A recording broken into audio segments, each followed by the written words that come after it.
గురుభ్యో నమః. ధనుస్సు రాశి జాతకులకి 2025 జూలై 11వ తేదీ శుక్రవారంతో ప్రారంభమై 20వ తేదీ ఆదివారంతో అంతమయ్యేటువంటి రెండవ 10 రోజులలో ఫలితాలు, సూచనలు, సలహాలు క్లుప్తంగా 3 పాయింట్లలో తెలియజేయబోతున్నా. ముందుగా ఒక చిన్న గమనిక. ప్రస్తుతం మీ రాశికి 4వ స్థానంలో శని సంచారం సాగిస్తున్నాడు. అర్ధాష్టమ శని జరుగుతున్నది. ఆ శని ఎవరు? కర్మప్రభు. అలాంటి కర్మప్రభు ఈ సంవత్సరం అంటే ఈ నెలే జూలై 13వ తేదీ భారత కాలమాన ప్రకారం 13వ తేదీ ఆదివారం సాయంత్రం 4:01 ఆయన యూటర్న్ తీసుకుంటాడు. అంటే వక్రంలోకి వచ్చేస్తాడు. వక్ర ప్రారంభం అంటే రివర్స్ మోడ్లోకి వచ్చేస్తున్నాడు. దాన్నే రెట్రోగ్రేడ్ మోషన్ అంటారు. ఆ వచ్చినటువంటి శని ఎంతకాలం పాటల్లో వెనక్కి నడుస్తాడు? July, August, September, October, November 28వ తేదీ 6 శుక్రవారం, నవంబర్ 28 శుక్రవారం వేకుంజామున 4:16 వరకు భారత కాలమాన ప్రకారం అంతవరకు ఆయన 138 రోజుల పాటు వెనక్కి నడుస్తూనే ఉంటాడు. ఈయనకి పని పాట ఏమి లేదా, ఈయన ఎందుకు వెనక్కి నడుస్తాడు అని అనుకోవచ్చు. అదే అసలు విషయం. ఆయన వెనక్కి నడవబట్టే ధర్మం కొంత నిలబడిందని చెప్పాలా. ఏమిటి? ధర్మం నిలబడిందని చెప్పాలా. ఈ కోటాను కోట్ల మంది ఉన్నారు. మెడ మీద తల ఉండేటువంటి ప్రతి వ్యక్తి, స్త్రీలు కావచ్చు, పురుషులు కావచ్చు, ఎవరైనా కావచ్చు, ప్రపంచంలో అందరి యొక్క చిట్టాలు, భాగవతాలు మొత్తం ఆ టేబుల్ దగ్గరికి వచ్చేస్తాయి. అంత పెద్ద టేబుల్ ఇది. అందుకే ఆయన మొత్తం భూప్రపంచాన్ని తిరగడానికి 30 సంవత్సరాలు పడుతుంది. ఆయన ఏం చేస్తాడు? మనం చేసే పాపాలు, పుణ్యాలు అన్నిటి లెక్క కడతాడు.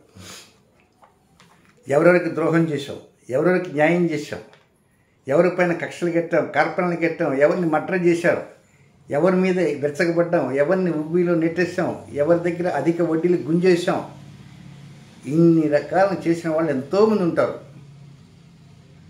అంతమంది భరతం పడతాడు. కొంతమంది న్యాయంగా, ధర్మంగా ఉండేవాడు. అలాంటి వారికి సర్టిఫికేట్ ఇస్తాడు, రివార్డ్స్ ఇస్తాడు, అవార్డ్స్ ఇస్తాడు, ప్రమోషన్ ఇస్తాడు, కొంతమంది డిమోషన్స్ ఇస్తాడు.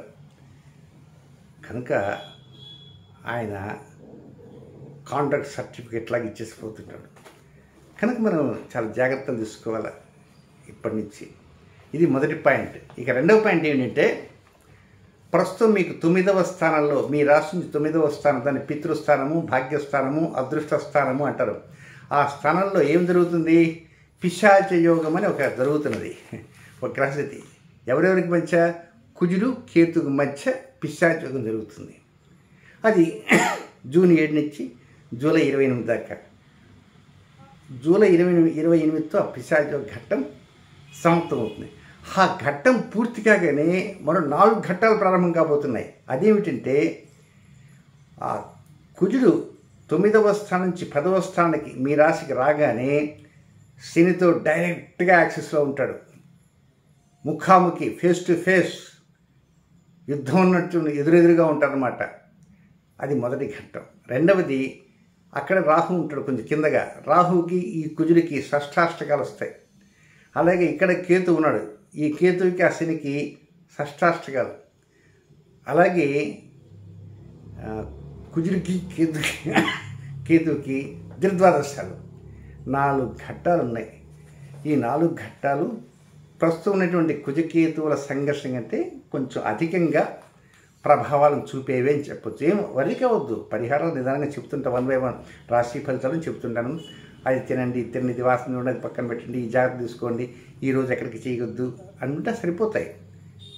అయితే ఇది రెండవ పాయింట్. మూడవ పాయింట్ ఏంటంటే, ఈ కుజకేతు సంఘర్షణ సందర్భంగా జూలై 22, 23, 24 తారీఖుల్లో ఈ 3 రోజుల్లో ఈ 2 గ్రహాలు మీకు 9వ స్థానంలో ఒక పాయింట్లోకి రాబోతున్నాయి. అందుకే లోక కళ్యాణం కోసం ఆ రోజున ఒక పెద్ద కార్యక్రమం అనేది కొంతమంది పండితుల చేత చేయించి హోమ కార్యక్రమం చేయించడం. దానికి ఎంత ఖర్చు అయినా కూడా నేనే భరాయించుకుందాం, ఎవరిని అడిగేదంటలేదు, లైవ్లో చూపిద్దాం అనుకున్నాం.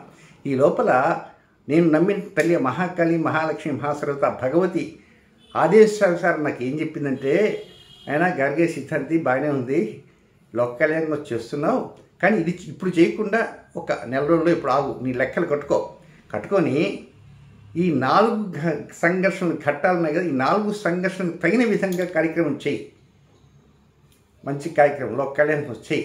తప్పకుండా అందరికీ అనుకూలంగా సుభిక్షంగా లోక కళ్యాణం జరుగుతుంది అన్న ఉద్దేశంతో ఆ తల్లి ఇచ్చిన అనుజ్ఞ మేరకు దాన్ని మరొక నెల రోజులు పొడిగించుకుంటున్నాను. ఇది 3వ పాయింట్.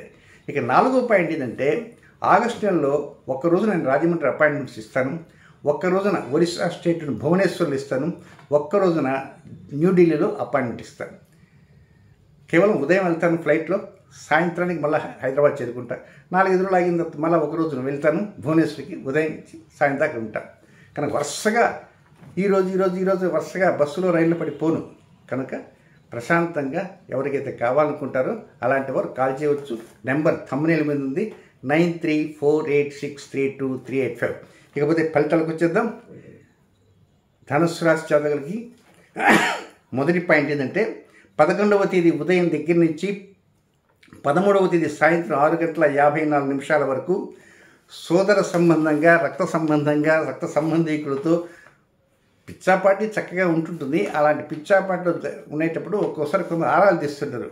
అన్నయ్య తమ్ముడు కావచ్చు, తమ్ముడు అన్నయ్య కావచ్చు, అక్క చెల్లి కావచ్చు, చెల్లి అక్క కావచ్చు, ఏదో ఒకటి బంగారం కొన్నారా, ఆస్తులు కొన్నారా, అక్కడ కొన్నారా, ఇక్కడ కొన్నారా, మీ మామగారు ఏమైనా ఇచ్చారా, మీ అత్తగారు ఏమైనా ఇచ్చారా, బావమూర్తులు ఇచ్చిపెట్టారా, ఏదో అడుగుతుంటారు. కొంతమంది కొంచెం గొప్పగా మా బావమూర్తి నిన్న వచ్చాడు, ఒక 50,000 రూపాయలు కూడా ఇచ్చేసిపోయినాడు, అది ఇది ఇట్లాంటి ఏదో చెప్తారు. కనుక ఇప్పుడు నేను చెప్పేది ఏంటంటే 11వ తేదీ 12వ తేదీ 13వ తేదీ 3 రోజులు కూడా అలాంటి ఆ మాటలు ఏంటండి కడుపు ఉబ్బని మాటలు, అలాంటి వాటి జోలికి వెళ్ళకూడదు. నిజంగా తెచ్చి ఇచ్చినప్పటికీ గోప్యంగా ఉంచుకోండి. బహిర్గతం చేయాల్సినంత అవసరం ఉంటూ ఏం లేదు. మీరు బహిర్గతం చేసేందువలన కొన్ని ఇబ్బందులు ఉంటాయని మాత్రం చెప్పక తప్పదు. ఇక నెక్స్ట్ 2వ పాయింట్, ఇది కొంచెం ఆలోచన చేయాల్సిన పాయింట్. 13వ తేదీ సాయంత్రం 6:54 మొదలై 18వ తేదీ వేకువజామున 3:50 వరకు ఉండే సమయం అంతా కూడా ఇది ఆరోగ్యము, వ్యాపారము, ఉద్యోగము, కెరీర్, అద్దె ఇల్లు, సొంత ఇల్లు, వాహనము, సంతాన విషయాలు, వీటి మీద అమ్మకం చేయటం కానీ కొనుగోలు చేయటం కానీ, ఇంటి విషయంలో వాహన కొనుగోలు కానీ వాహన అమ్మకం కానీ, అలాగే సంతానం యొక్క ఫీజులు చెల్లించడం, సంతానం యొక్క ఆరోగ్య విషయాలు, సంతానానికి వివాహం చూడటం, లేదా వివాహాన్ని చేసినటువంటి సంతానం వివాహం అయిన వారు కనుక ఉంటే వాళ్ళు వయసులో ఉన్నప్పటికీ కూడా ఇంకా వివాహం చేసుకునే ఉంటారు. కొంతమంది వివాహం అయిన వారు ఉంటారు, వారికి ఇంకా ఆస్తులు ఏమైనా పంపకాలు ఉంటాయి రకరకాలు. అలాంటి వాటిలో కూడా కొన్ని జాగ్రత్తలను తీసుకోవాలి. టోటల్గా చెప్పాలంటే కెరీర్ దగ్గర నుంచి, ఆరోగ్యం దగ్గర నుంచి, వృత్తి, వ్యాపార, ఉద్యోగ, ఆరోగ్య, వాహన, గృహ స్థానాలతో పాటు సంతాన విషయాల మీద కూడా అధికంగా శ్రద్ధ చూపించడానికి ప్రయత్నం ఉంటూ చేయండి.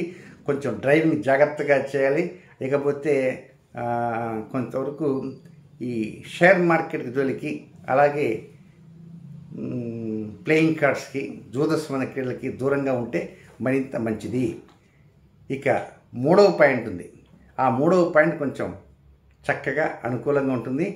18వ తేదీ వేకువజామున 3:40 నుంచి 20వ తేదీ అర్ధరాత్రి వరకు, అంటే ఒక విధంగా 18 full day, 19 full day, 20 full day, 3 full days చక్కగా అనుకూలంగా రుణ సదుపాయం కలగడానికి అవకాశం ఉంటుంది. రుణం తీర్చడానికి అవకాశం ఉంటుంది. కొంత శత్రుభయం తగ్గడానికి కూడా అవకాశం ఉంటుంటుంది. కొంత డాక్టర్లు ఏమన్నా అనారోగ్యంగా ఎవరికైనా ఉంటే డాక్టర్ల దగ్గరికి పోతే ఒక్కోసారి ఏందండి డాక్టర్లు తిరుగుతున్నానండి, ఏ డాక్టర్ సక్రమంగా ఉండలేదండి, అది ఇదండి అంటారు. కానీ ఎందుకో ఈ సమయంలో ఆ డాక్టర్ ఏదో ఒకటి మట్టితో కలిపి చిన్న బిల్లు ఇచ్చినా మీకు తగ్గినట్టు అనిపిస్తుంది, కొంత రిలీఫ్ అంటూ వస్తుంది. కనుక ఏదైనా సరే 18, 19, 20 3 రోజులు కూడా హ్యాపీగా ముందుకు సాగిపోతూ ఉంటారు. ఇకపోతే ఈ నక్షత్ర వైజ్ అనుకూలాలు ప్రతికూలాలు తెలుసుకుందాం. నక్షత్ర వైజ్ మూలా నక్షత్రంలో జన్మించిన జాతకులకి 15వ తేదీ మంగళవారం ఉదయం 6:26 ప్రారంభమై 16వ తేదీ బుధవారం ఉదయం 5:46 వరకు అనుకూలమైన సమయం కాదు. నెక్స్ట్ భరణి నక్షత్రం పూర్వాషాఢ నక్షత్రంలో జన్మించిన జాతకులకి 16వ తేదీ బుధవారం ఉదయం 5:46 మొదలై 17వ తేదీ వేకుంజామున 4:50 వరకు అనుకూలమైన సమయం కాదు.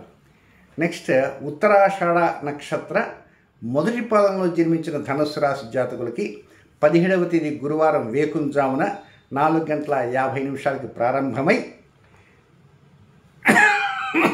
18వ తేదీ శుక్రవారం వేకుంజామున 3:39 వరకు వారికి కూడా అనుకూలమైన సమయం కాదు. ఈ అనుకూలమైన సమయాలు కాదంటే కొంచెం ముఖ్యమైనటువంటి కొనుగోలు వ్యవహారాలు అలాంటివి చేయకుండా ఉండాలా. రొటీన్ కార్యక్రమం మాత్రం చక్కగా చేసుకోవచ్చు. ఏదేమైనా ఈ రాబోతున్నటువంటి 4 ఘట్టాలు ఉన్నాయి కనుక అనవసరంగా ఈ 4 ఘట్టాల్లో కొత్త ఆలోచనలు శ్రీకారం చుట్టకుండా నేను చెప్పేటువంటి 4 మాటలు అప్పుడప్పుడు వినటానికి ప్రయత్నం చేయడానికి ప్రయత్నించండి. శుభం.